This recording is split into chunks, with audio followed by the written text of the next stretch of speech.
Buenas noches. Es un honor y un privilegio para la Universidad Nacional Pedro Enrique Sureña darles la más cordial bienvenida a esta noche tan especial. Un espacio donde el conocimiento, la inspiración y el legado de nuestra institución se unen en la conferencia de nuestra distinguida egresada, la doctora Kathleen Martínez.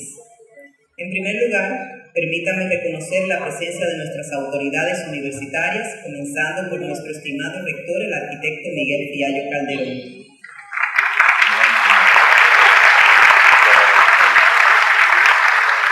A la vicerrectora de Investigación, Vinculación e Internacionalización, Claudia Acra. Agradecemos también la presencia de nuestros decanos, directores y docentes. Una calurosa bienvenida también a nuestros invitados especiales, colegas, amigos de la UNPO y a todos los presentes.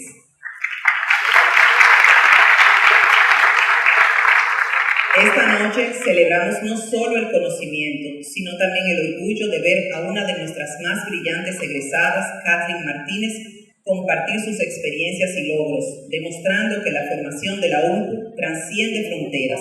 Su trayectoria es un testimonio del potencial que se cultiva en nuestras aulas. Para dar formal inicio, le pido a nuestro señor rector que nos acompañe al podio para unas palabras de bienvenida.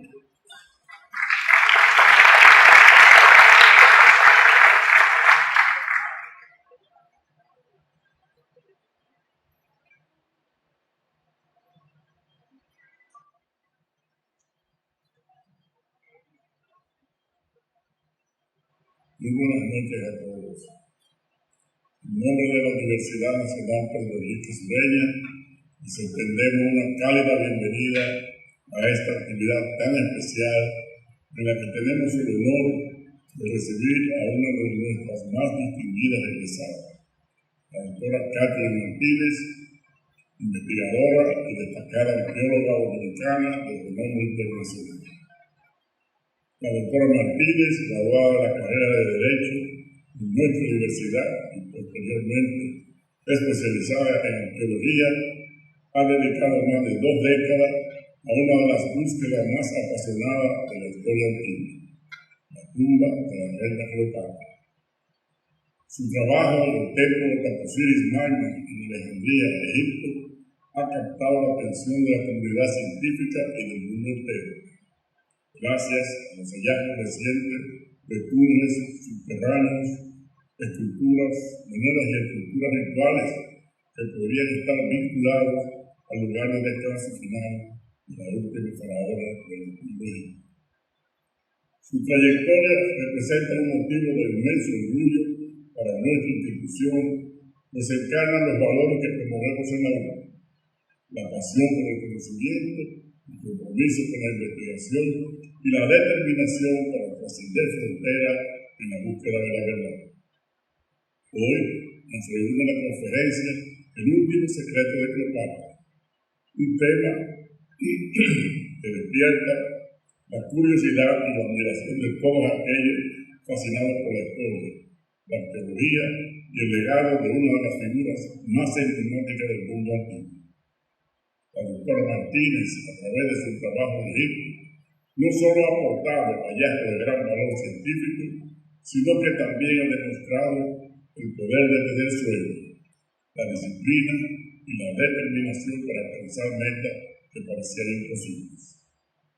Hoy, al escuchar a la doctora Martínez compartir su experiencia y sus descubrimientos, no solo nos acercamos al misterio de Cleopatra, sino también al ejemplo inspirador de una mujer dominicana que ha dejado una huella imborrable en la historia de la arqueología mundial. Invitamos a todos los presentes a disfrutar de esta charla con mente abierta y dispuestos a dejarnos maravillar por la historia, la ciencia y la pasión que mueven a quienes buscan desentrañar los misterios del pasado. Doctora Martínez, bienvenida a su alma mater. Nos llena de satisfacción tenerla nuevamente.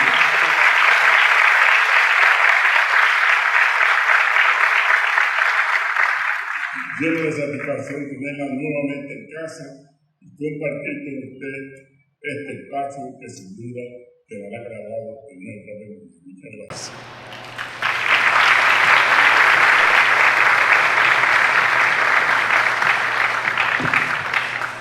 Muchas gracias, señor rector. Le pedimos ahora que pase al podio el señor José Santana, fundador de Genius Academy y miembro del equipo de investigación de la doctora Kathleen Martínez.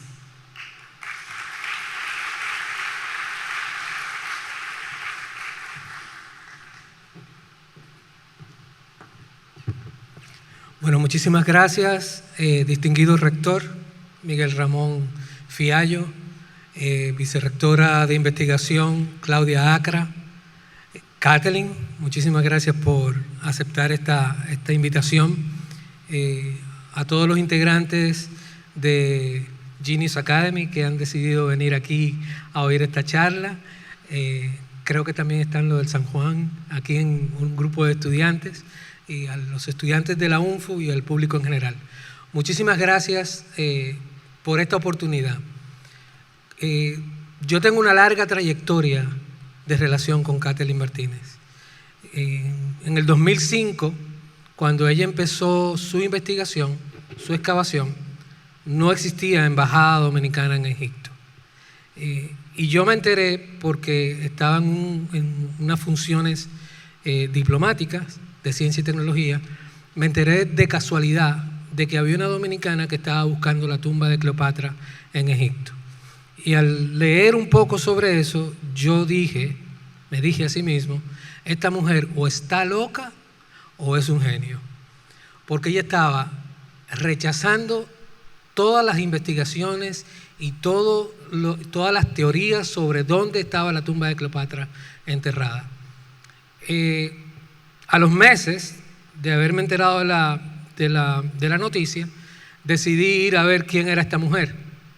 Y al conocerla en Egipto, empecé a encontrar cosas en comunes que teníamos, tanto ella como yo. Los dos fuimos al mismo colegio, un colegio súper estricto, súper regulado, en el que nosotros tratábamos de hacer lo que nos daba la gana.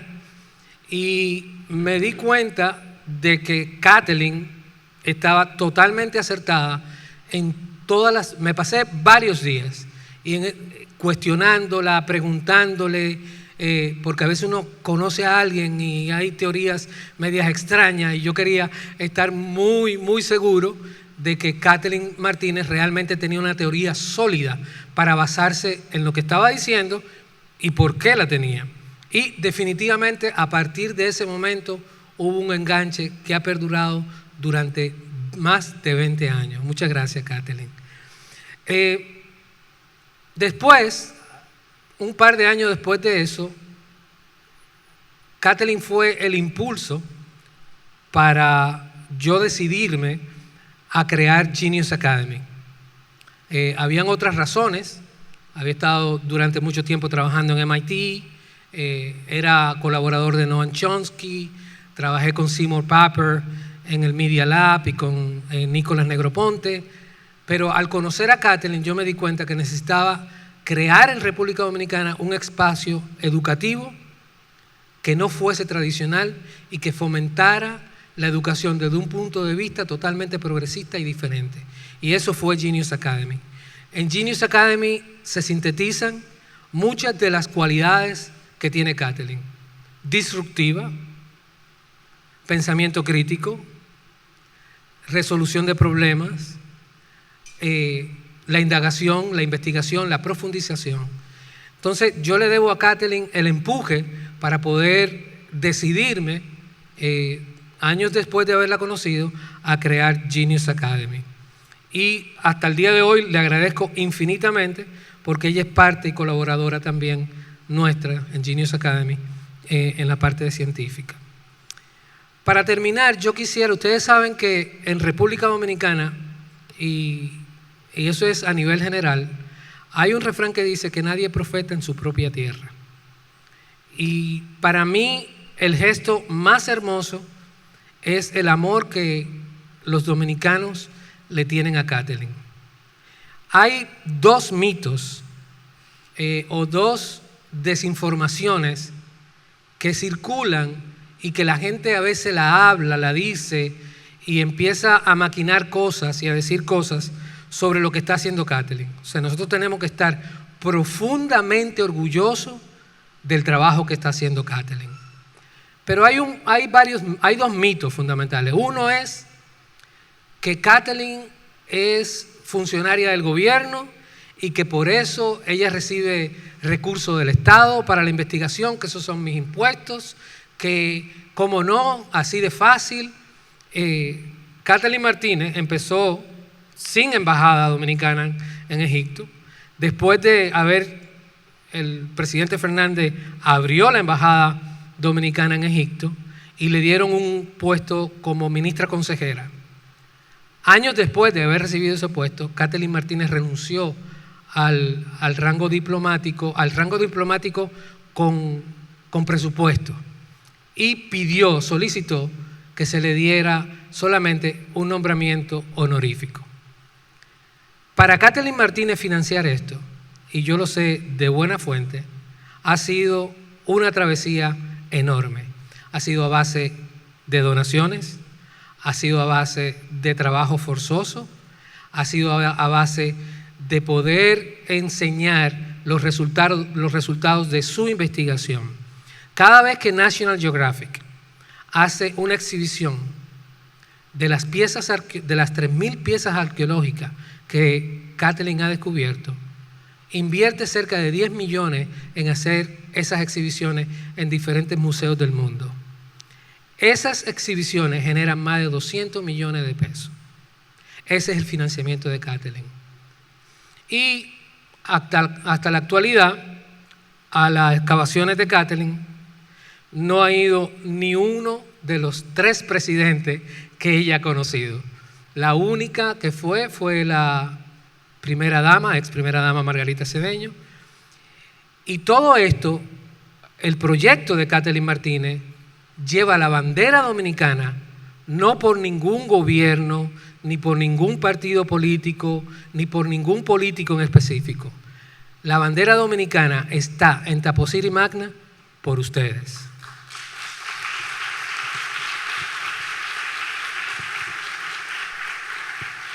Solo yo sé el amor que ella siente cuando ella va al salón, cuando ella viene y tiene que ir al salón o va a un mall y alguien la ve y le dice, ¡Cleopatra! O sea, para los dominicanos, esa es la Kathleen Martínez. Y Kathleen Martínez es fundamentalmente una mujer muy dominicana. El otro mito tiene que ver con el tiempo.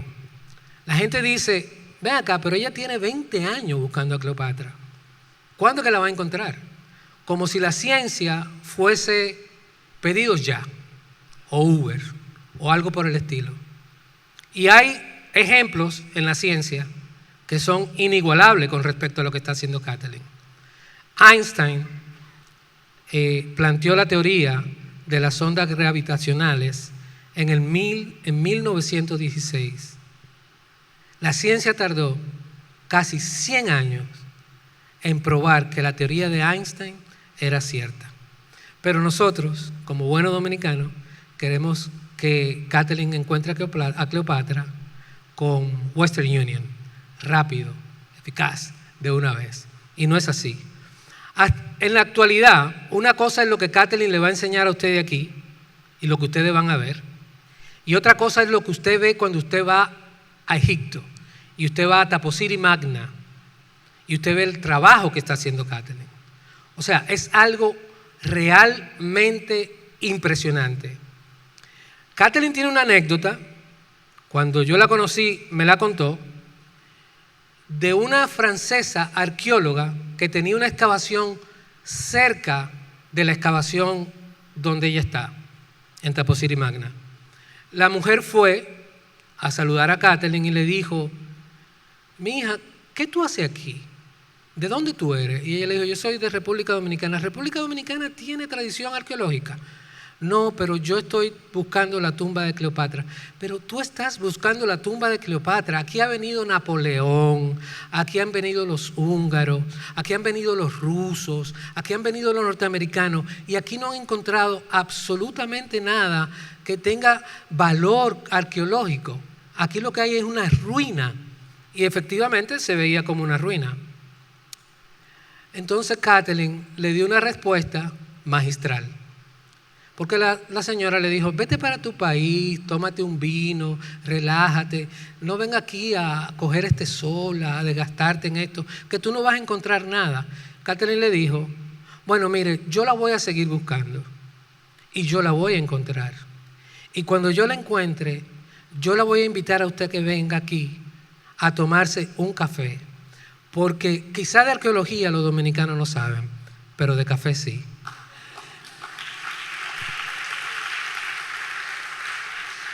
Y después de los hallazgos que Kathleen ha hecho, uno de ellos, el más impresionante, es un túnel de más de 1 kilómetro, casi 1,5 kilómetros, yo creo que Kathleen ya es hora de invitarla a tomar café.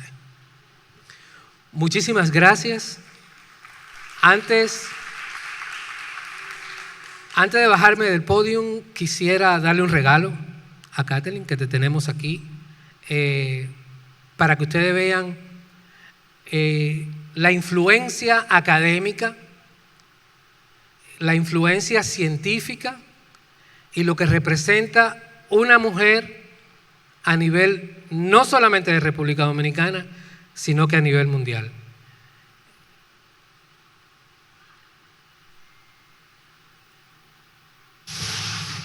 Hola, doctora Mar.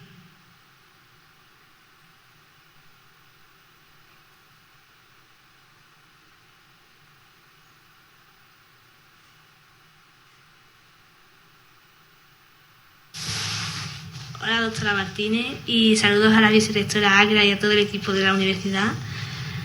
Mi nombre es Susana, tengo 16 años y os estoy hablando desde España, desde Sevilla en concreto. Les quiero dar las gracias a la vicerectora Agra por esta gran oportunidad de dirigirme a usted, porque la verdad que es increíble, todavía no me lo creo ni yo. Si me permite la expresión esa, todavía no me la creo ni yo, porque es que es increíble estar dirigiéndome a mi referente, a usted, básicamente.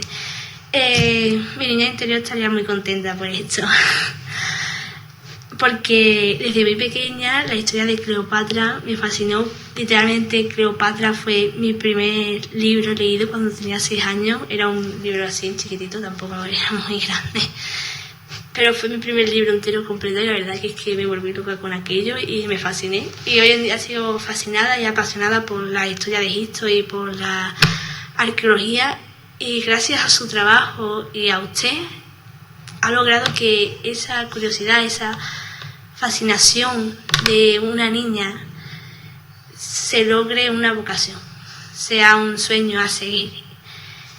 Usted me inspira profundamente porque ha logrado que el significado de arqueología cambie, literalmente, por lo menos para mí.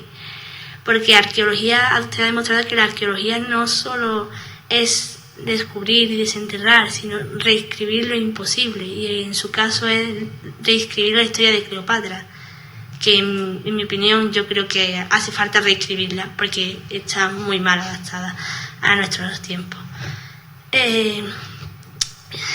Quiero decirle que estoy también al corriente de su descubrimiento y de sus excavaciones, y que sigo un poco fascinada porque haya encontrado túneles en Taposiris Magna, y la verdad que es increíble su trabajo y inspira muchísimo, por lo menos a mí.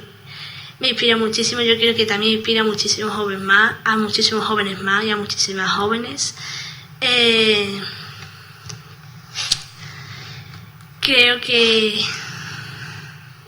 es increíble lo que hace, y ojalá tener algún día la oportunidad de conocerla y preguntarle y hablar sobre este tema. La verdad que es que yo me podría pegar horas hablando sobre Cleopatra y sobre teorías y debatiendo. Lo que pasa que digamos que mi entorno, la gente que está en mi instituto no me acompaña mucho porque no se lo va a creer, o sí. Pero un día estuvimos hablando de Cleopatra, de que yo me había comprado un libro que se llama Cleopatra, una vida, y muchos me dijeron, ¡ay, sale en Ladybug! Bueno, eso ya cada quien. Pero bueno, lo que le quería venir a decir es que es increíble, admiro un montón su trabajo, la admiro un montón a usted y es un referente, no solo académicamente. Y nada, y eso es lo que le venía a decir, y muchísimas gracias por su tiempo. Le deseo muy buena conferencia, le deseo lo mejor en los próximos meses de misiones y de excavación. También otra vez agradecerle a la vicerrectora ACRA por esta gran oportunidad, de verdad, y me siento muy afortunada de haberme podido dirigir a usted, de verdad. Y nada, y supongo que aquí nos despedimos. Muchísimas gracias.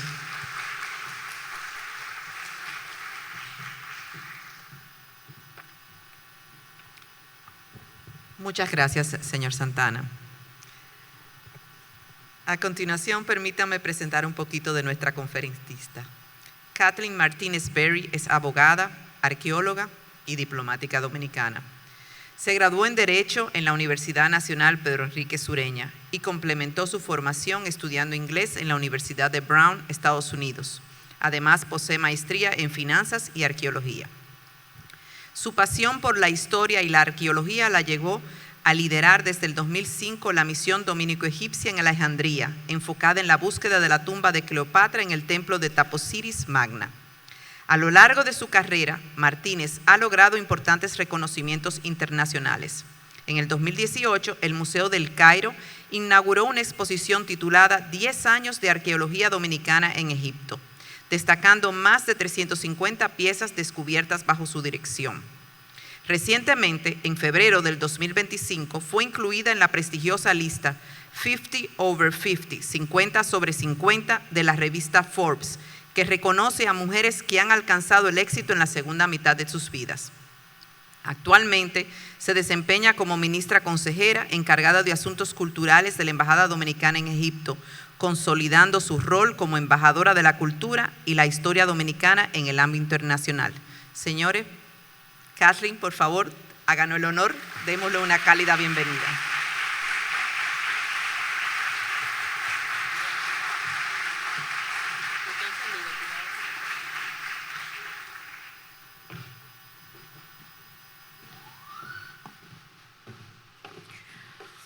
Buenas noches.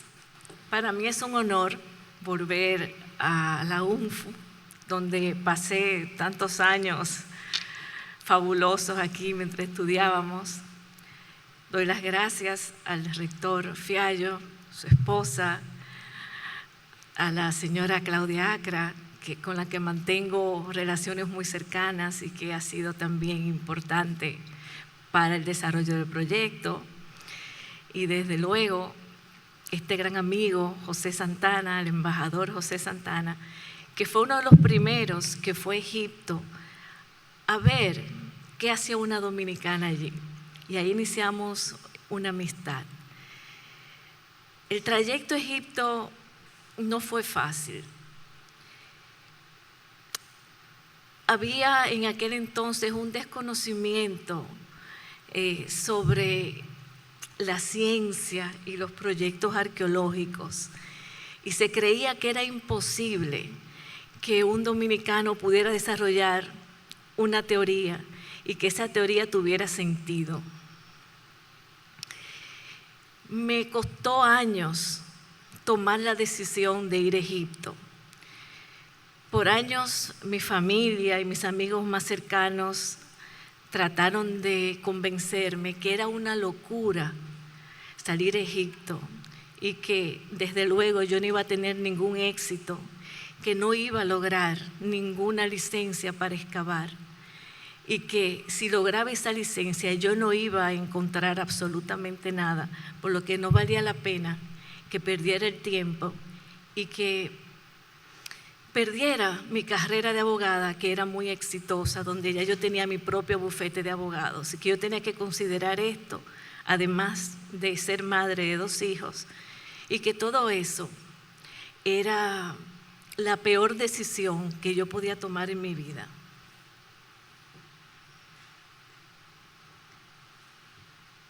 Pero yo desde niña soñaba ser arqueóloga. Yo le hablaba a mis padres de que yo algún día iba a ir a Egipto y que iba a hacer grandes hallazgos. Y eso era motivo de risa. Y a medida que fui creciendo, mi padre, un abogado importante, el doctor Fausto Martínez, profesor universitario de Derecho y de Filosofía, me dijo que finalmente él no me iba a pagar la carrera para que yo estudiara algo que no era importante y que no era una carrera para mí, que la arqueología no era para mujeres y que yo jamás iba a poder ir a Egipto. Así que yo estudié Derecho aquí en la UNFU y al graduarme comencé un ejercicio intenso de mi carrera y se me fue olvidando Egipto, pero en las noches yo me dedicaba a la lectura. A mí me apasionaba Egipto con sus pirámides, los templos, esos templos inmensos, maravillosos, con jeroglíficos escritos en sus paredes, con dibujos que todavía se trataban de interpretar. Y yo pensaba que yo podía hacer algún aporte. Fueron pasando los años, me casé, tuve 2 hijos y se dio la oportunidad de que yo me fuera a, quizás es mejor aquí, ¿no? Porque hay como un eco, que yo me fuera a España. Y ahí en España me reencuentro con la arqueología, no vista desde un país del tercer mundo, sino desde un país desarrollado. Y ahí vuelvo a reencontrarme con esa gran pasión. Y completo los estudios que yo había hecho desde la biblioteca privada de mi padre, que tiene una de las bibliotecas privadas más grandes de la República Dominicana. Y él me daba libros desde niña para que leyéramos, pero no solamente para que lo leyera, sino para que luego lo conversáramos de una manera crítica y que pudiéramos discutir, aún yo siendo niña, sobre los clásicos griegos, la mitología, la cultura en general. Yo tuve la oportunidad de leer todo sobre la reina Cleopatra. Todos estos autores son todo lo que se ha escrito sobre la reina Cleopatra. Los autores occidentales, todo lo que leí sobre ellos era negativo sobre la reina, pero eran escritores romanos y eran enemigos de Cleopatra. Luego, cuando fui a España, tuve la oportunidad de conocer autores orientales desconocidos en nuestro país que hablaban de Cleopatra como un personaje totalmente diferente a lo que había oído sobre ella. Por ejemplo, Ibn Juljul y al-Haldaki definieron a Cleopatra como una intelectual y polímata. Elogiaron su capacidad como líder política y su interés en la cultura, la filosofía, el derecho, la historia, las artes, la alquimia, la medicina, los cosméticos y la religión. Definen a Cleopatra como una gobernante brillante, autora de varios libros, así como de ciertos dispositivos y símbolos de alquimia y medicina. También era políglota. Sabemos por Plutarco que ella hablaba 9 idiomas, todos los idiomas de su tiempo. Hablaba el griego, egipcio, latín, árabe, troglodita, parto, medio y sirio, todos fluidamente. Y de hecho, desde niña, su padre, Ptolomeo XII, la llevaba a que lo acompañara cuando venían las delegaciones diplomáticas de estos países, para que ella le tradujera la verdad de lo que estos embajadores querían hacerle saber a Ptolomeo XII.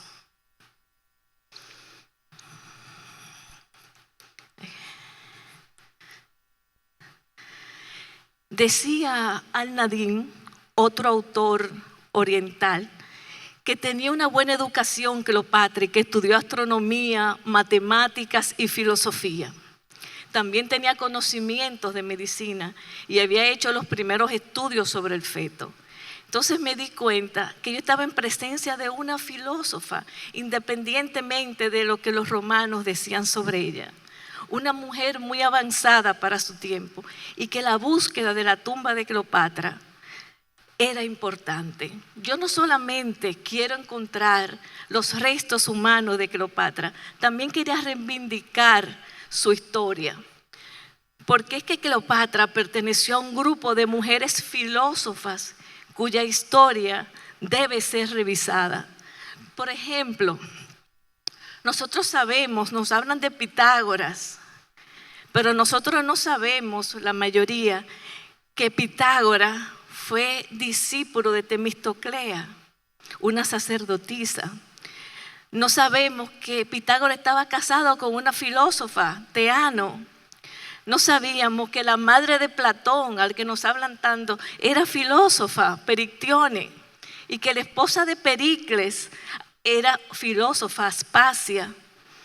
Tampoco sabemos que Pánfila fue la primera historiadora del universal que conocemos. Tampoco sabíamos que Cleopatra, además de ser reina, era filósofa.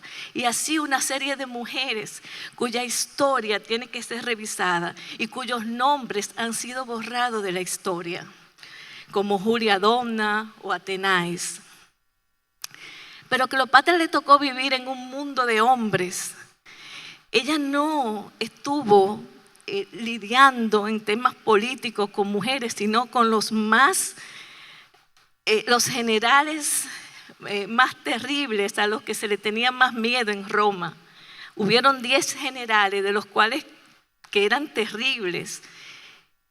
Y Cleopatra tuvo que lidiar con 4 de ellos y sobrevivir: Julio César, Marco Antonio, Pompeyo, Lépido, Brutus.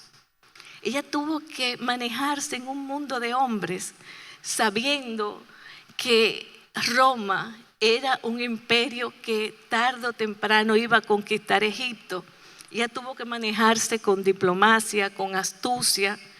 Y para que tengan una idea, por ejemplo, Julio César, el general Julio César, tuvo en el poder solamente 14 años, sobrevivió en el poder, y Marco Antonio 15 años. Sin embargo, Cleopatra pudo mantenerse en el poder 21 años en una época muy convulsa. ¿Qué sabemos sobre la historia de Cleopatra? Después de leer todo lo que se había escrito sobre la reina, sabemos que en el año 30 a.C., era el último combate, el combate final entre los romanos que invadían Alejandría y el ejército que dirigía Marco Antonio. En un momento determinado, estando ganando la batalla Antonio, dice la historia que recibió una llamada, un informe de que Cleopatra había muerto, y él deja de combatir, entra a su tienda y decide suicidarse. Después que se ha herido mortalmente en el abdomen, recibe la información que Cleopatra aún sigue viva y él pide ser llevado donde ella. Y ahí vemos una imagen de Marco Antonio siendo subido por cuerdas a un mausoleo donde se encontraba Cleopatra con sus tesoros, y el que cuando ella recibiera alguna información fehaciente de que Marco Antonio había muerto o había sido vencido en combate, ella iba a quemar sus tesoros y suicidarse.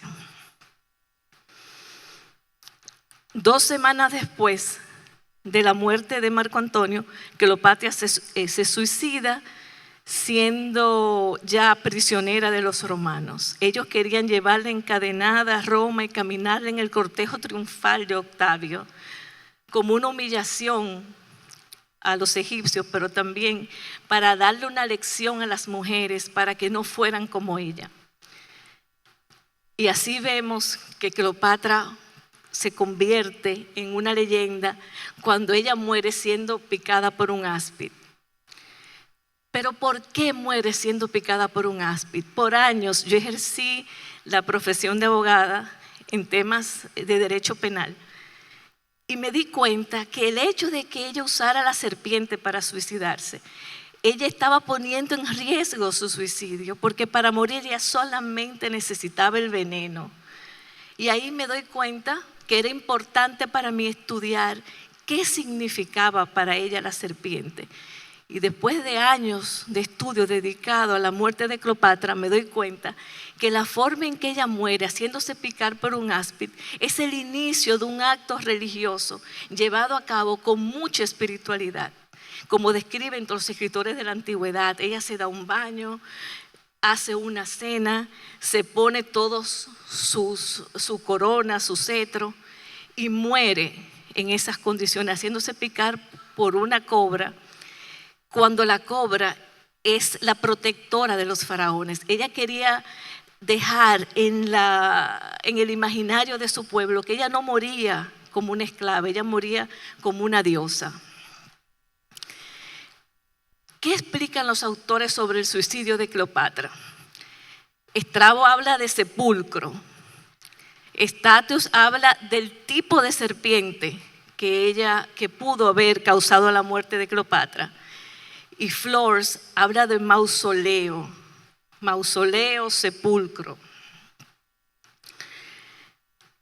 Dice Plutarco, y ella misma, que ahora tiene una tumba y un monumento construidos extraordinariamente elevado y hermoso, que ella había erigido cerca del templo de Isis. Factores importantes relacionados con la tumba de Cleopatra. La tumba era una estructura funeraria construida por Cleopatra. Ubicación cerca del templo de Isis. Algunos rastros de la tumba se vieron cerca del mar. La cámara de la tumba miraba hacia el mar con ventanas que permitían ver el mar.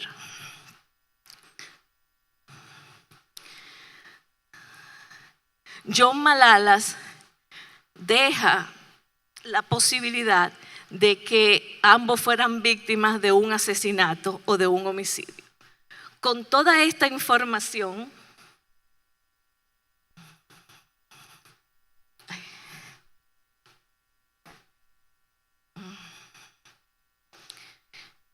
yo desarrollo desde la República Dominicana una teoría revolucionaria. Yo debo preparar un mapa de la ciudad de Alejandría en la época de Cleopatra y comienzo a estudiar cada uno de esos templos. Hay varias pistas. El templo de Isis, que es un mausoleo, y una serie de informaciones que podían llevarme a yo definir, resolver un enigma de 2000 años. ¿Qué había pasado realmente con Cleopatra y Marco Antonio?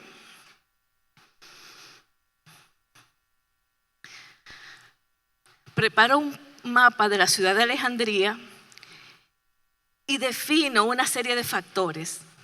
Sabemos que entre la muerte de Cleopatra y Marco Antonio pasaron 2 semanas, que Cleopatra visitó ese mausoleo un día antes de cometer el suicidio, y eso me permitió pensar que no podía haber viajado más de 50 kilómetros para ir y volver el mismo día siendo prisionera de los romanos. Entonces tenía que haber un templo dedicado a la diosa Isis, quizás desconocido hasta este momento, olvidado, destruido, y ahí comienzo a hacer mis primeras pesquisas sobre todos los templos de Isis en Egipto. Y encontré un lugar cerca de Alejandría, un templo que no es el único templo en Egipto que no se sabe a quién estaba dedicado, que no se conocía absolutamente nada de él, cuando los récords históricos existían de todos los otros templos menos de este. Y eso despertó en mí una gran curiosidad. Yo pensé que ese lugar, si estaba dedicado a la diosa Isis, podía ser ese lugar de descanso final de la reina. Ahí, cuando deseo ir a Egipto, mi familia me detiene, que me iban a matar en Egipto, que era una locura, que esas ideas mías eran unas estupideces, que nada de eso tenía sentido, que jamás me iban a escuchar, que las autoridades egipcias no me iban ni a recibir, y si me recibían me iban a botar de su despacho, porque ¿cómo podía yo tener una idea y que esa idea tuviera sentido? Y eso me detuvo unos años. Pero llegó un momento en que dije, voy a ir a Egipto y voy a hacer el trabajo de campo. Yo quiero saber si esas ideas que parecen una locura en la República Dominicana pueden tomar forma en las arenas del desierto. Porque la imaginación es la revolución más grande que puede tener el ser humano. Te ponen alas que te hacen volar más allá de las fronteras de esta isla. Y yo quería llegar allí y yo quería equivocarme, porque podía equivocarme, pero hacer el esfuerzo de desarrollar esta idea que yo tenía desde niña. Así que salí hacia Egipto. Llamé muchas veces a la oficina del doctor Zahi Hawass, secretario del Consejo Supremo de Antigüedades. También por email, mandé muchos emails. Ni me respondió a los emails, ni me tomaron la llamada telefónica. Y dije, solamente me detiene un avión. Voy hacia Egipto y voy a tratar de verlo. Así que salí hacia Egipto. Cuando llegué, pasé mi pasaporte dominicano. Nadie conocía la República Dominicana y me detuvieron en el aeropuerto diciéndome que mi pasaporte era de Mickey Mouse.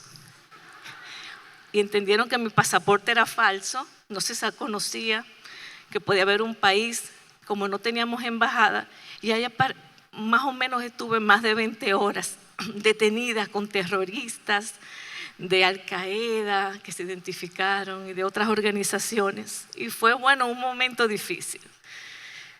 En ese momento yo pensé que cuando saliera de allí o me deportaban o yo me iba al día siguiente. Mi familia tenía razón.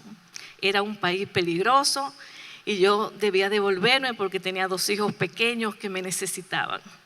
Suerte que me dejaron más horas de lo que yo pensé y me dio tiempo a volver a recapitular y dije, no, ya estoy aquí, me quedo y voy a hacer mis investigaciones. ¿De qué sirvió ese mal momento? Que el vehículo que yo tenía planificado que me llevara ya se había ido y ahí tuve la oportunidad de conocer un guía turístico, que contratar una compañía que conocía al doctor Zahi Hawass y al día siguiente me llevó a su oficina. O sea que dentro de esa adversidad fue positivo. Cuando yo llegué por primera vez a Taposiris Magna, las ruinas de Taposiris Magna, es el único templo en Egipto que tampoco tiene jeroglíficos ni inscripciones en sus paredes. Así que era un lugar que parecía y pensaban los más famosos egiptólogos del mundo que nunca había sido terminado y que nunca funcionó como templo. Ellos lo veían así, pero yo lo vi así. Y dije, en este lugar puede haber túneles subterráneos. Y si me dan la oportunidad de excavar, yo los voy a encontrar. Hice mis primeros estudios, tuve 3 semanas allí, tomando fotografías, estudiando el lugar y estudiando la posibilidad de dónde iba a excavar si algún día me daban los permisos. Las autoridades egipcias, inspectores que me acompañaron, me hicieron saber que nunca se le había otorgado una licencia a Latinoamérica y que yo no tenía posibilidad de lograrla. Se aplican más o menos, hay unas 1000 aplicaciones al año y solamente se otorgan 80 licencias, de las cuales 40 o 50 son licencias que simplemente se renuevan. Entonces, en realidad, el tema es que esas 30 otras licencias se le otorgan a las universidades más famosas del mundo y a estos profesores egiptólogos de un gran currículum. Así que no había posibilidades. Y en ese momento, inicialmente me senté allí en un pedazo de columna y me puse a llorar, de sentirme impotente, de ser dominicana. ¿Por qué soy dominicana? Y después de estar ahí unos minutos llorando, dije, no, ¿por qué lloro si todavía la gente me está diciendo eso, pero todavía las autoridades egipcias no me han dicho que no? Yo voy a presentar un proyecto y quizás yo sea la primera latinoamericana que le otorguen una licencia. Y si esto ocurre, yo voy a abrir la puerta para Latinoamérica.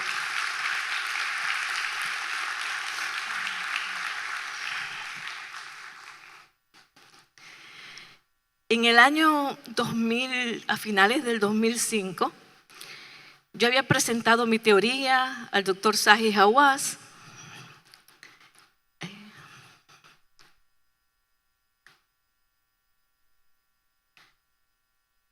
Zahi Hawass es el egiptólogo más famoso del mundo. Se eligieron 100 hombres para enviar su currículum a Marte, en el caso que algún día no haya existencia en la Tierra, y escogieron uno de ellos al doctor Zahi Hawass por sus logros. Cuando me presenté donde él para desarrollar el proyecto, me dio 2 minutos para presentar mi teoría. Traté de explicársela en 2 minutos y al final de los 2 minutos me dijo, no me ha convencido. Entonces yo le respondí, no lo he convencido porque no le dije que soy de Harvard. Porque si yo le dijera que soy de Harvard, usted le hubiera prestado atención, pero fíjese, las ideas no tienen nacionalidad. Ojalá no le pase a usted lo que le pasó al famoso arqueólogo Petrie cuando un joven llamado Howard Carter le habló de su teoría y como él era tan arrogante, no le prestó atención.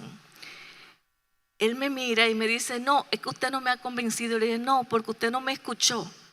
Y justo al lado mío habían unos profesores que se pusieron de pie y le dijeron, doctor Hawass, nosotros somos de Harvard y la idea de ella es brillante, ninguno de nosotros se nos ocurrió. En ese momento Harvard me propone que desarrollemos el proyecto juntos, pero con la bandera norteamericana, y yo no acepté.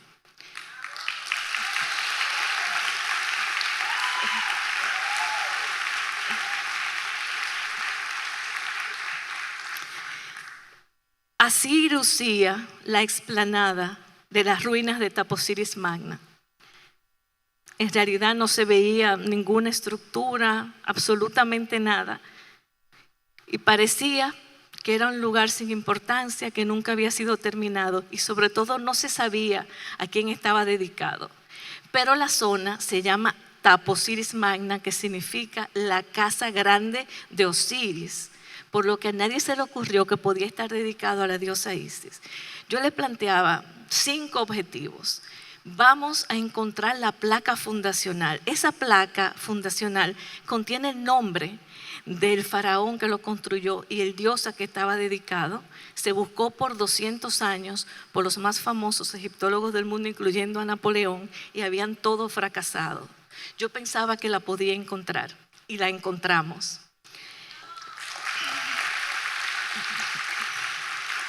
Que íbamos a encontrar túneles que podían llevarnos a descifrar el lugar de la tumba perdida de Cleopatra. Que íbamos a encontrar un gran cementerio de la época de Cleopatra y que íbamos a unir ese templo a la reina Cleopatra. Así luce el día de hoy, con todas las estructuras, los cimientos de las estructuras que hemos ido encontrando. 3 santuarios, un palacio, 52 habitaciones, túneles, 9 cámaras subterráneas, un cementerio que tiene más de 21 catacumbas, 800 cuerpos y 30 momias. Y en esta iglesia encontramos que ya había sido excavada, también tuvimos la suerte de encontrar un ungüentario con Nataniel, el apóstol de Jesús, y 2 cruces talladas. Me dieron 2 meses. En arqueología 2 meses no es nada. 4 semanas se fueron documentando el yacimiento. En esas otras 4 semanas trabajé intensamente y no encontramos absolutamente nada. Yo tenía 2 meses. La última semana perdí el liderazgo frente a mi equipo. Nadie me hacía caso. Y el último día me dijeron, abandone, que ya nos vamos hoy. Yo le dije, sí, nos vamos hoy a las 2 de la tarde. A las 11:50 apareció la primera cámara subterránea donde nosotros logramos cambiar la arquitectura conocida de los templos egipcios. La primera foto se la tomé a mis arqueólogos porque estaban todos con la mano en la cabeza, sorprendidos porque ellos iban a abandonar. Y nadie podía creer que allí había una cámara subterránea. A medida que fuimos limpiando el proceso de excavación y ya la cámara subterránea, que tiene las mismas dimensiones de la constelación de Orión. encontramos allá adentro el primer cuerpo de una mujer que muere dando a luz y llevaba en su mano el busto de Alejandro Magno, es decir, que Alejandro Magno era adorado como un dios. Después encontramos el primer templo de la diosa Isis y ahí dentro encontramos más de 500 monedas con el rostro de Cleopatra, esculturas de la diosa Isis, varias de ellas, y ya comenzaba a verse que aunque el templo estaba dedicado, decía llamarse Osiris, estaba realmente dedicado a Isis, pero no fue hasta unos meses después cuando en este lugar encontramos la placa fundacional. Es el hallazgo más grande que un arqueólogo puede hacer porque ahí contiene toda la información. Estas placas indicaban que el templo estaba dedicado a la diosa Isis. La única información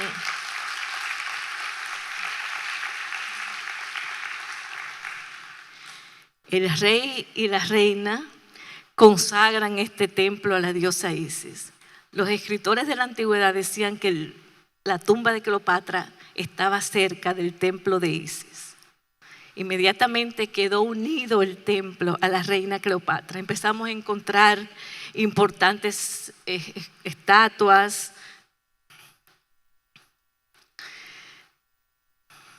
Y la Estela Magna. Esta es una pieza maestra que contiene un decreto que es la actualización de la piedra Rosetta.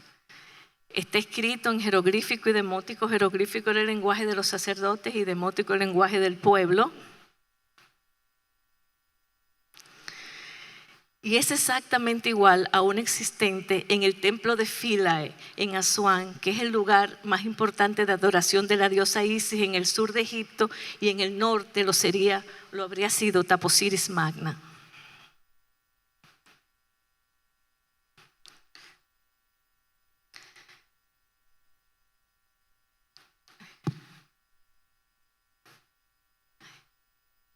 Seguimos encontrando inscripciones que indicaban que el lugar estaba dedicado a la diosa Isis, monedas con el rostro de Cleopatra.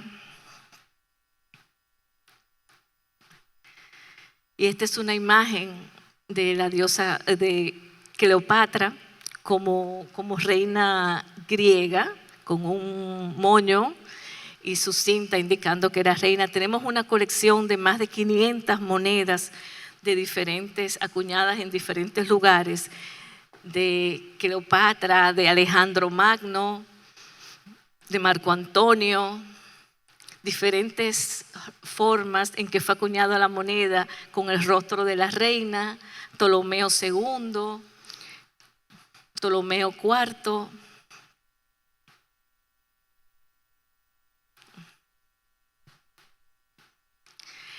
En todas las monedas el símbolo del halcón, que es el símbolo de los Ptolomeos.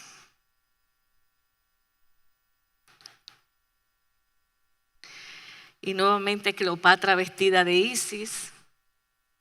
Encontramos este busto muy similar a los bustos existentes de la diosa Isis, tanto en Roma como en Egipto. Y los túneles. El hallazgo de los túneles ha sido el más excitante para mí, porque había yo tenido ya muchos logros, pero nadie creía que era posible que existieran túneles, y yo siempre creí en ellos. Así lucen los túneles a medida que los fuimos limpiando. Para entrar a esos túneles yo me colgaba en una soga, bajaba 25 metros de profundidad enganchada en una soga, sin saber lo que iba a encontrar debajo. Me ha causado mucha gracia que en las redes sociales pues han copiado esta foto como una caricatura.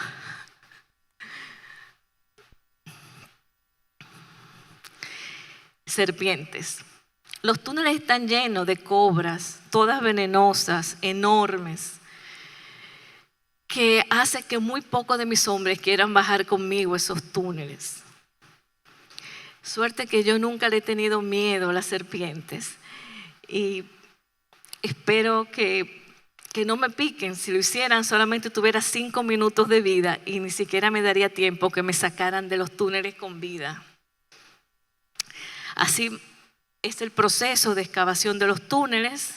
Dentro, caminando en esos túneles, a medida que avanzábamos, encontramos este busto, que ahí parece una piedra más, pero que al día de hoy es una de las piezas maestras del Gran Museo Egipcio.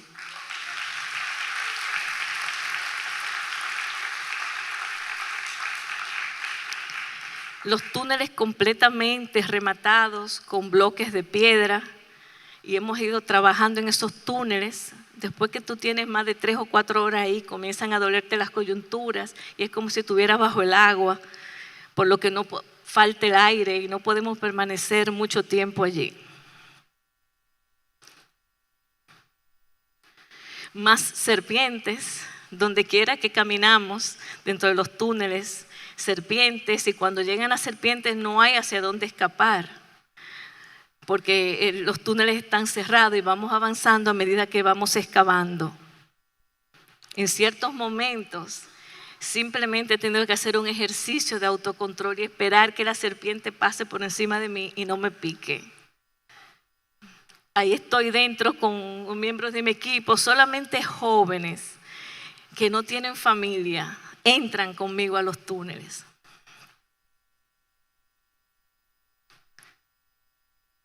Así van luciendo los túneles a medida que vamos avanzando y ya con ellos completamente limpios. Son túneles que se puede caminar perfectamente, pero yo no me imaginaba todavía en ese momento a dónde esos túneles podían llevarme.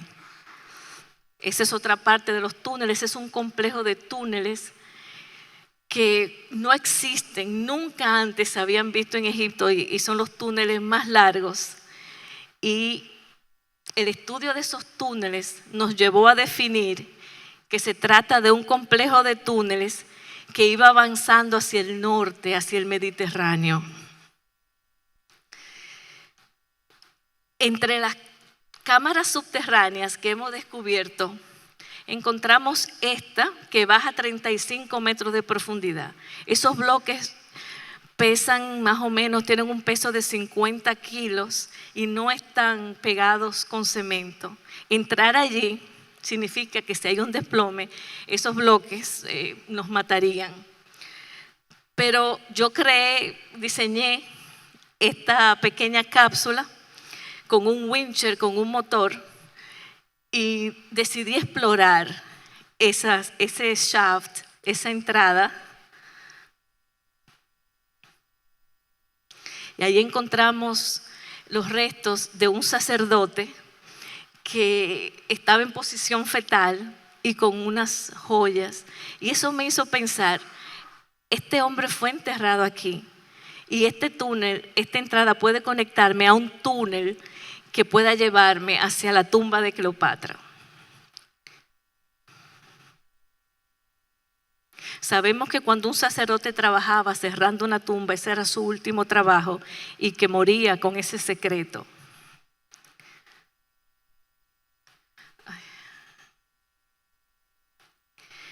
Fuera del templo hay una réplica en escala del faro de Alejandría, pero nadie sabe qué significa ese faro ahí. ¿Era un faro que funcionaba como faro? ¿Era una tumba? Comenzamos los trabajos de excavaciones en el faro y empezamos a encontrar importante información. Empezamos a encontrar bustos dentro de las cámaras del faro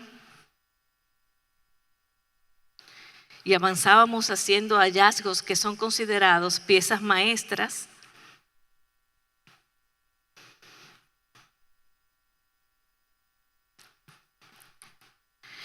Encontramos que la entrada tenía la condición de no ser un simple faro, era un templo tumba donde comenzaban a verse las evidencias de que había sido un lugar de peregrinaje. ¿Quién podía tener una tumba de esa magnitud? Es única en todo Egipto. Y ahí entonces comenzamos los trabajos para definir que estábamos en presencia de una tumba que fue muy importante. Podía pertenecer solamente a un faraón. Encontramos momias recubiertas en oro, encontramos diferentes, dentro de la tumba, cobras, trabajos importantes con elementos arquitectónicos importantes, momias con lenguas de oro, con la idea de que se pudiera hablar con los dioses y poder ir al paraíso, tumbas de generales que habían recibido medallas al honor, tumbas que tenían momias protegiendo la entrada.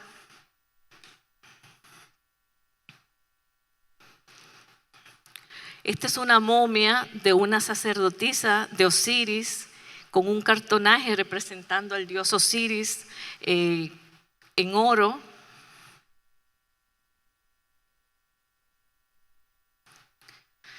Diferentes ajuares funerarios, vasijas para cerveza, para vino, diademas de hojas de oro.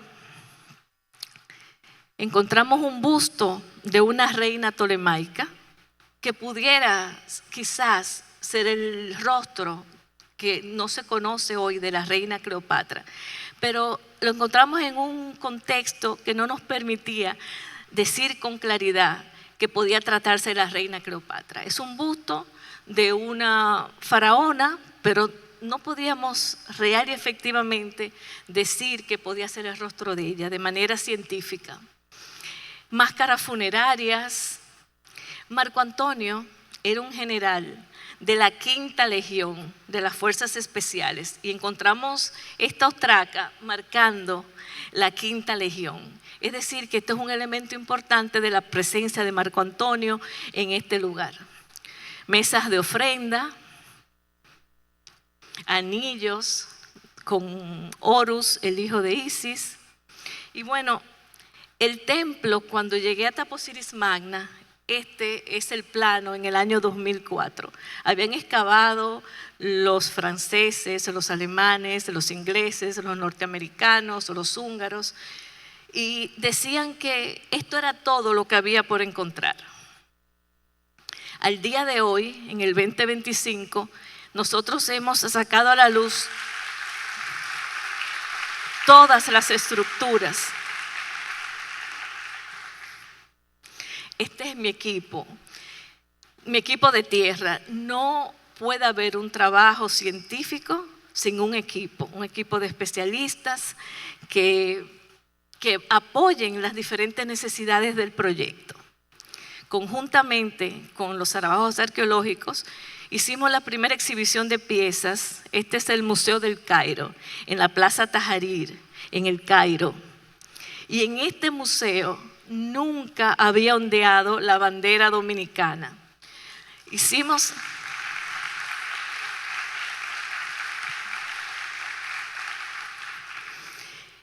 En el año 2018 hicimos nuestra primera exhibición de 300 piezas maestras con presencia de las autoridades, de los ministros egipcios, el doctor Zahi Hawass, el ministro de Antigüedades, hoy director de la UNESCO, doctor El Anani. Estuvo un lleno completo, nos dieron el área central del museo para nuestra exhibición. Y estas son algunas de las piezas que presentamos sobre el trabajo que habíamos ido realizando en Egipto hasta este momento desconocido.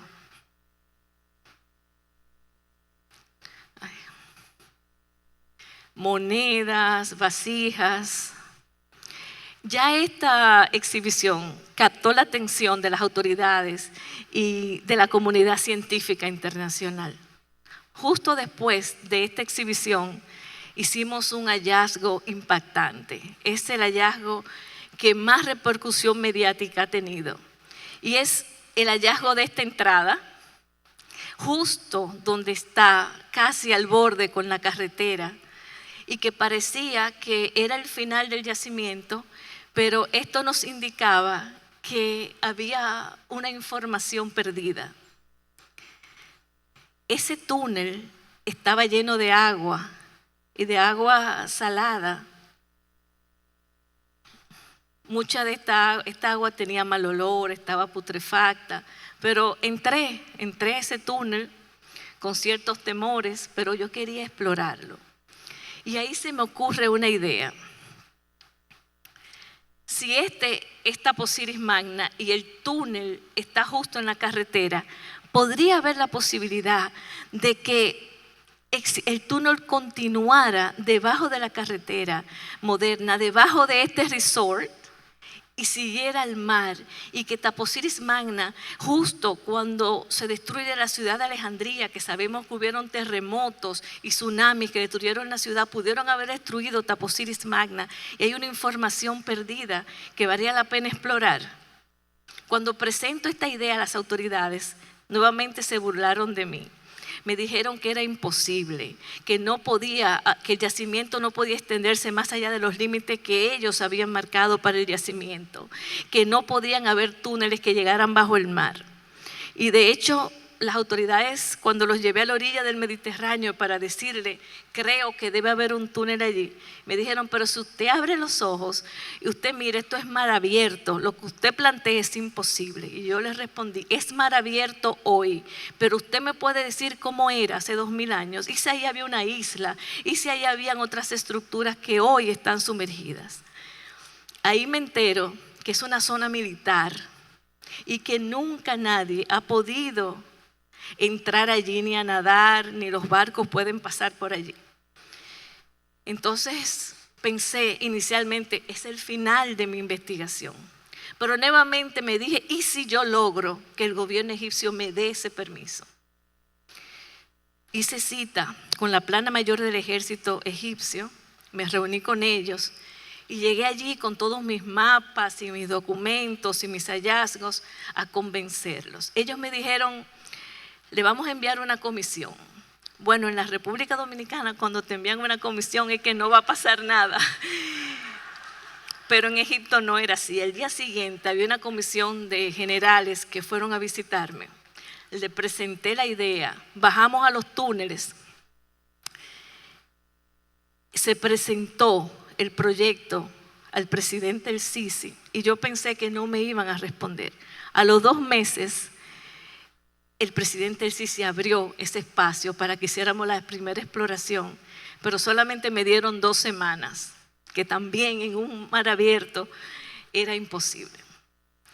Iniciamos las exploraciones sin encontrar absolutamente nada las primeras semanas.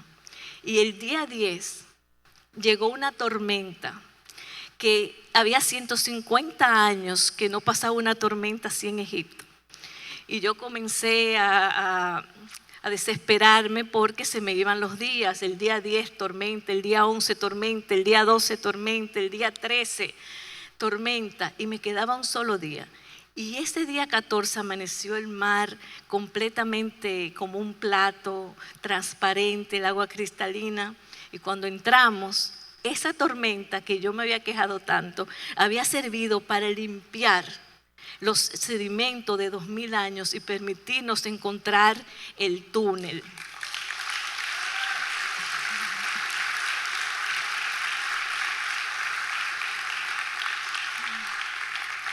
Con esta información me siento impotente, incapaz soy arqueóloga, pero no subacuática. Sabía que necesitaba oceanógrafos expertos y pregunté, ¿quién es el oceanógrafo más famoso del mundo? El doctor Robert Ballard. Como soy exploradora de National Geographic, pedí su contacto y me dijeron, no lo contacte, que él ni siquiera le va a responder. Yo me reí porque dije, bueno, si no me responde no pasa nada, me voy a quedar en la misma condición que estoy hoy. Pero ¿y si me responde? Le escribí, duré una semana leyendo el email, tengo que hacer un email conciso, a ver si lo lee, que no sea muy largo. Lo dejaba al día siguiente y esperaba, y ya un día dije, se lo envío hoy. Le envié el email esperando que posiblemente no me respondiera. En menos de una hora estaba la respuesta del doctor Ballard, enviándome su celular y que le llamara de inmediato. Temblando, lo llamo y él me dice: Kathleen, tengo 80 años de edad. Me he sentado en mi oficina hoy solo a preguntarle a Dios si era el momento de retirarme y si no lo era, que me enviara una señal. Ahí entró su email.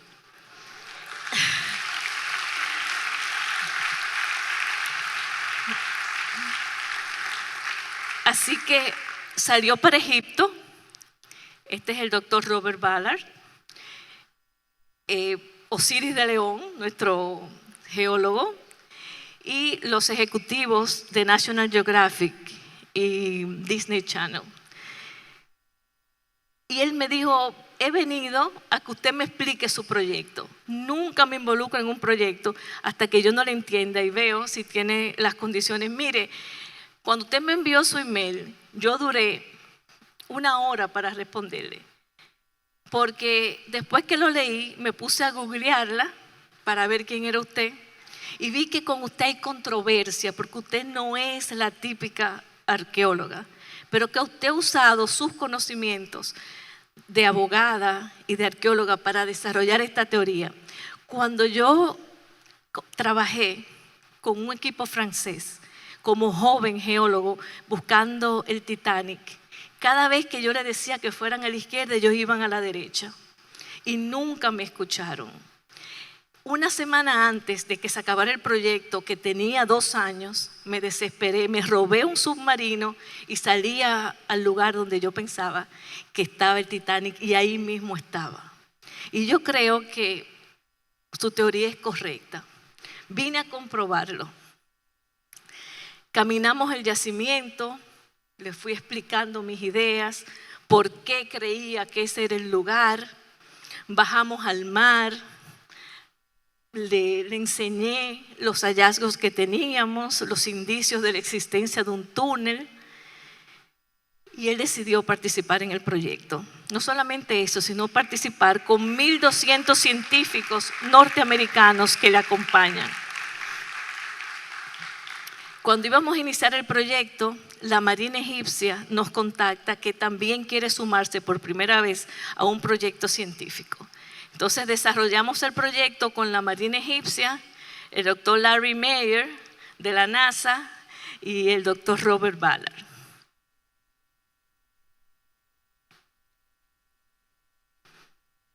Íbamos a hacer exploraciones con radares, todo tipo de radares en la zona, tratando de ubicar si había habido actividad humana en algún lugar de la costa mediterránea, si habían evidencias del túnel, si pudo haber habido una isla hoy sumergida, si hubo un puerto. Preparamos una base de operaciones a orillas del Mediterráneo con computadoras que podían ver en tiempo real los trabajos que iban haciendo los radares de la Marina, y el doctor Robert Ballard analizando estas imágenes. Si había algo que parecía interesante, entonces mandábamos los buzos.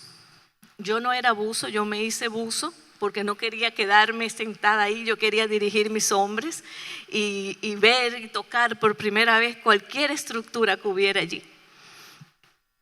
Trabajábamos intensamente. Yo pensé que el doctor Robert Ballard iba a trabajar unas horas. No, él trabajaba desde las 5 de la mañana hasta las 12 de la noche con una energía que yo no había conocido en nadie. Cuando teníamos informaciones, nosotros enviábamos los buzos y yo iba con ellos. Y aquí está la primera vez que toqué una vasija que tenía 2000 años de antigüedad. Fue un momento sumamente emocionante. El tener la oportunidad de real y efectivamente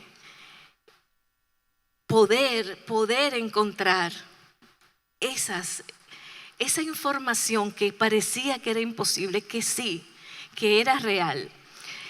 Teníamos que salir desde la playa con los Zodiacs y en muchos momentos el Zodiac se volteaba, las olas tumbaban en los equipos, a los buzos, en condiciones difíciles, porque era una zona militar y no se nos permitía entrar de otra manera que no fuera por la playa.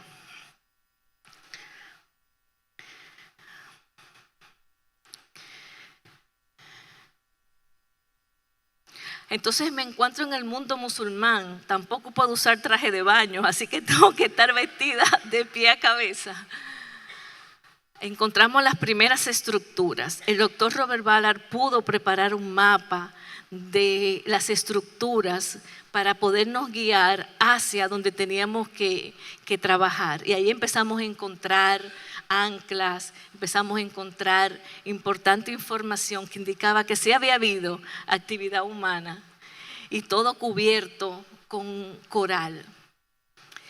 Este fue el mapa que el doctor Robert Ballard pudo hacer, donde pudimos ver que ciertamente había habido una península que unía a Taposiris Magna con estas estructuras, que había habido un puerto y que real efectivamente en todas estas zonas, este es el túnel nos llevaba directamente hacia estas estructuras hoy sumergidas y que nosotros en los próximos meses vamos a seguir explorando.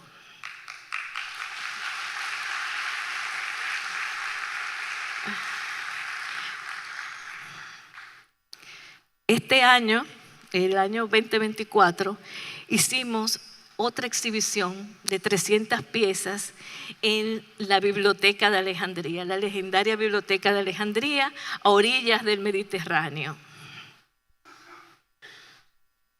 Esta exhibición se llamó Tesoros de Taposiris Magna, donde íbamos a presentar 300 piezas maestras nunca antes vistas y que causaron un gran impacto a las autoridades del Ministerio de Antigüedades y a la comunidad científica internacional. Ahí estoy con el director del museo, de la biblioteca. Estuvimos acompañados de todo el cuerpo diplomático y científicos, egiptólogos que tienen trabajos en Egipto.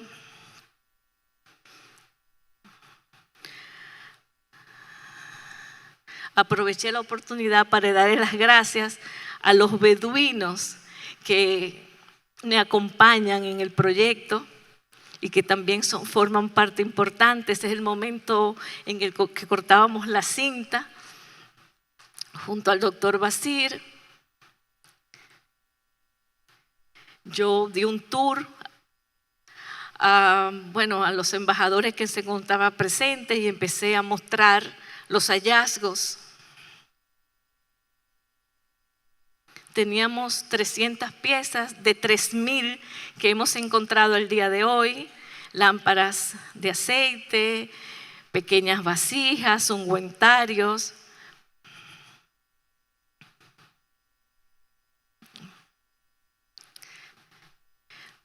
Bustos. Al final de la temporada teníamos que hacer una última filmación para completar el documental que estábamos filmando con el doctor Robert Ballard y National Geographic. Íbamos a hacer un trabajo de 2 días para completar esa filmación.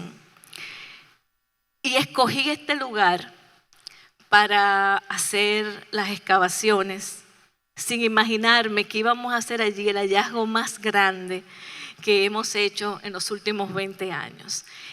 Cuando encontramos esta tapa, parecía que había algo importante. Habíamos encontrado una fosa sagrada que contenía una serie de objetos, 336 monedas con el rostro de Cleopatra y estas miniaturas y este rostro que nosotros, por el contexto cerrado en que lo encontramos, todo de la época de Cleopatra, entendemos que se trata del rostro de la reina Cleopatra. Este es el busto del Museo Altes en Berlín y vemos que tiene un parecido por el peinado y la forma de la cara con el rostro más aceptado de la reina Cleopatra.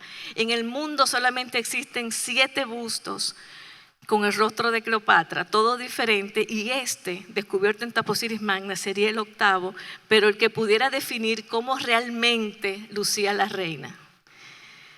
Este es el momento en que yo toco con mis manos y me encuentro frente a frente con mi heroína, la reina Cleopatra.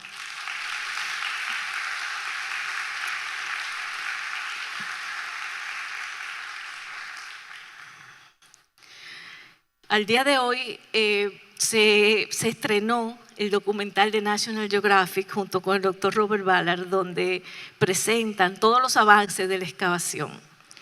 Este documental va a ser presentado aquí en la República Dominicana el próximo 3 de diciembre en el Teatro Nacional.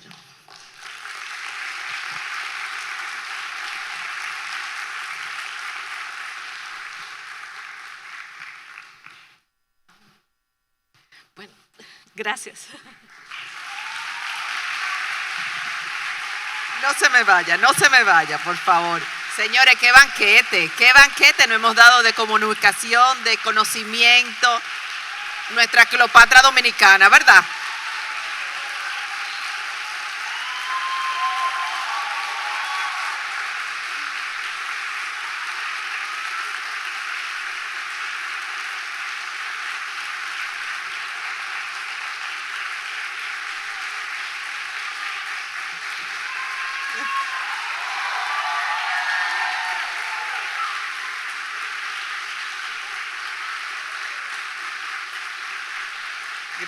Gracias. No se me vaya, por favor, que le tenemos una pequeña sorpresita.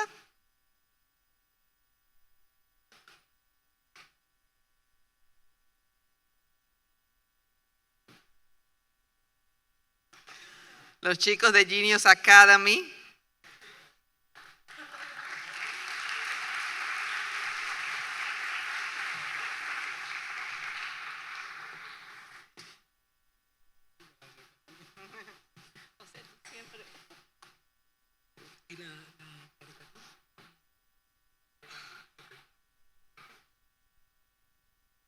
Bueno, Kathleen, de verdad ha sido un honor haber compartido este banquete de información.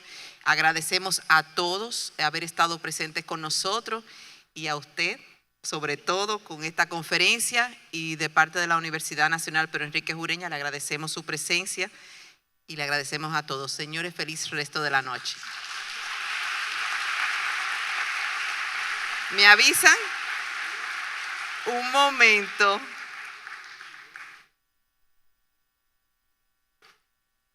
Qué bien. Este es otro regalo que le tienen. Una caricatura.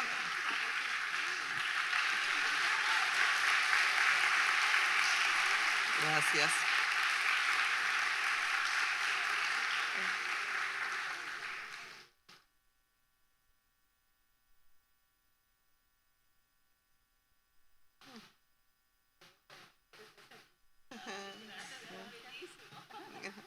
Gracias, muchas gracias.